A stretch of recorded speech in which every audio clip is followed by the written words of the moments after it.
I remember Melville is so emotional and such a beautiful episode of Rugrats. This is the first segment of the 24th episode of the third season, and Chuckie has a pet, this little bug called Melville. And I like how the little bug was animated. It doesn't have the most attention to detail, but you can really tell what it is. It's got a purplish colour to it. It's quite cute. And this episode I actually remember relatively well from my childhood. I think it's one that definitely sticks in the mind because Melville dies quite early on in the episode. And the episode is all about how Chuckie deals with this. And I have to say, it feels like such an accurate representation of the various stages of grief. Chuckie is initially angry and in denial, and it's so depressing seeing him playing with the dead bug. It's just absolutely heartbreaking. And then obviously the raw pain and agony kicks in as he accepts what has happened and realizes what has happened. And it's so beautifully done, and it's all about how he responds to this, and it can help to teach young viewers that when somebody dies, it's not just necessarily sadness that you feel. There's this whole world of emotions that might hit you, and that there's not necessarily one right way to think or feel, and that the response looks different for everybody, and it can be very varied, as we see with Chuckie. But it's not just Chuckie's reactions that this looks at. We also have how the other babies talk to him. For example, he's digging the hole and they praise his hole dramatically, and then they kind of try and not mention Melville's name because they don't want to upset Chuckie or make him think about Melville. And then when Chuckie says he wants to think about Melville, they don't really understand because thinking about him makes Chuckie sad. But at the same time, Chuckie wants to remember him, and it's important to keep that memory alive.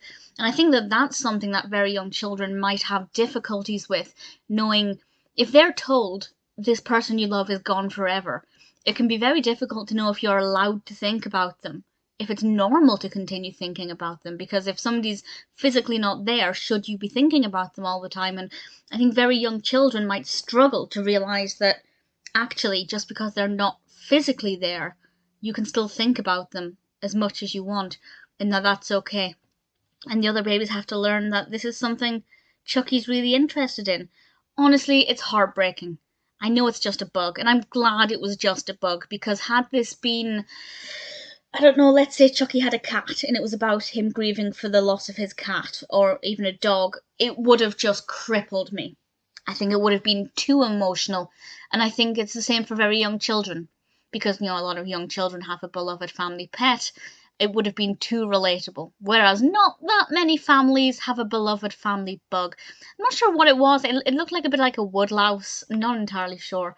But yeah, I feel like by making it not quite as relatable as, say, if Chuckie had lost a pet, a cat or a dog, or even a hamster, just something that children often have as pets, it means it's a little bit less traumatizing, and the viewer isn't quite going to be going through the same emotional response at the same time. Whereas had it been a cat, I absolutely would have been feeling Chuckie's emotions. Even animated cats just instantly make me think about my own cat, and it's too painful to deal with. I don't watch animal films for that reason. So I think they made the good decision to make it a bug. Also, bugs tend to have really short lives as soon as you turn it into a pet, because obviously they're meant to thrive out in the open, not in a box. Not that I'm saying Chuckie is responsible for Melville's death, although who knows.